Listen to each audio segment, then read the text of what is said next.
Well, very good morning, everybody, for Wednesday, the 1st of September. High pressure continues to dominate over the UK, and this pattern that we keep getting from the northeast just does one thing, really. You bring lots and lots of cloud. Now, today is, unfortunately, the first day of autumn, and it certainly continues to feel like it, but it has done for about 10 days now. But as that high starts to slip away over the next few days, we should start to see a bit more sunshine. But for today, absolutely, we're going to see a lot more cloud and not too much brightness. As you can see there, by the weekend, we start to maybe just introduce a better airflow, not quite so northeasterly. The North Sea is warm, if you can call it that, for this time of year. So that's why we're getting all of this rubbish that comes off of it. We can see that rubbish on here, which basically blankets the whole of England and Wales as such, unless you're in Cornwall or in the Western Isles of Scotland, where they've had a very good summer. So that's climate change for you. But yes, over England especially, lots and lots of low cloud and no sign of any breaks yet. The winds, well, they're starting to come round, but it's still going to be very much northeasterly, not like northeast that we had earlier in the week. But yeah, probably 060 to 070 at 20 knots is still definitely a northerly flow. Yes, on the ground, probably looking at somewhere in the region of about 10 knots or so, and at flying heights 15 to 20 knots. Top temperature today, well, I said the Met Office predicts about 18 degrees. GFS, which is what this model I look at runs on, is showing more like 19 or 20, but that's if we get a few breaks in the cloud, which may be towards the end of the day, but I'm not expecting in huge levels. The air's still quite damp, so dew points are probably only going to go down to about 10 or 11. They're fairly close at the moment. Hence, we've got quite a lot of low cloud after that Airbus departed. And we have a temperature of 13 and a bit and a dew point of 10. And you can see those lines tracking together. We did get a reasonable cloud base about 3 o'clock yesterday, where it went up to about 3,000 feet, sort of stratocumulus style. But yeah, you can see those lines parted, and hopefully we get that later today and we will see a similar picture forming.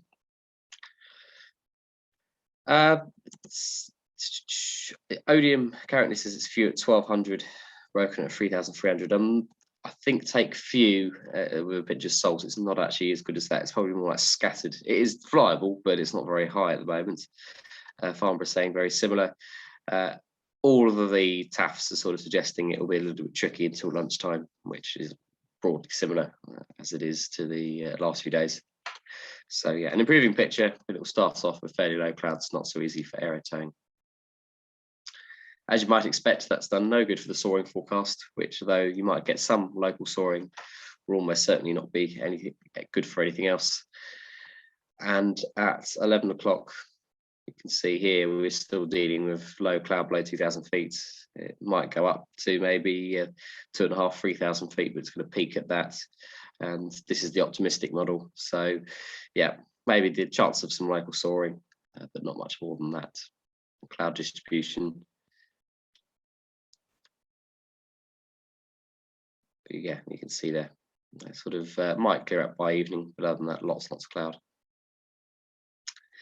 NOTAMs, there is a lot going on in the northwest. Fairford active. We have parachute jumping above Brize Norton until 11 o'clock today. Fairford is being very, very strict. They must have something very special going on. No presidents landing today, but as said, all others prior permission required and official business and that. Little Risington is doing parachute jumping within 10 nautical miles during the day. That's a cone of 3 nautical miles up to 4,000 feet, 4 to 8, 6 nautical miles. So yeah, just beware of that if you're going to the Little Risington area. And tonight there is lots of exercises there again later. Just find out about that Red Arrows transit I did hear about.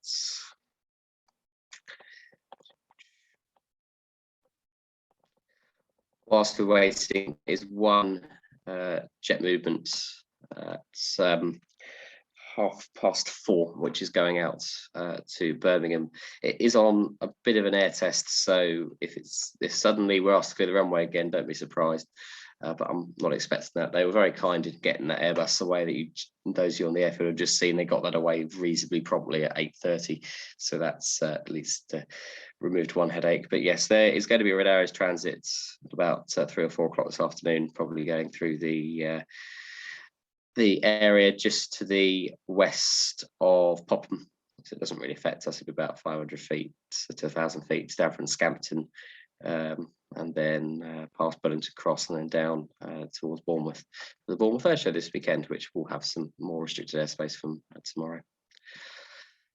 Well, actually, we'll have a little bit more restricted airspace from today, probably. Yes. But there will be some Red Arrows displays. But yeah, there's restricted area temporary down at Bournemouth from 1 o'clock this afternoon, and that's every day this week until Sunday now. Okay, we're going to be runway 09 today. We'll have a look at the setup. We might put the widge again on the north side and widge off the tarmac here. We'll just have to see how strong it is. It has worked pretty well over the last couple of days, but it's been busier today. So yes, so get the gliders out. We'll try and make the best of yet another cloudy day. And yeah, hopefully somebody will find the sunshine soon. Bye for now.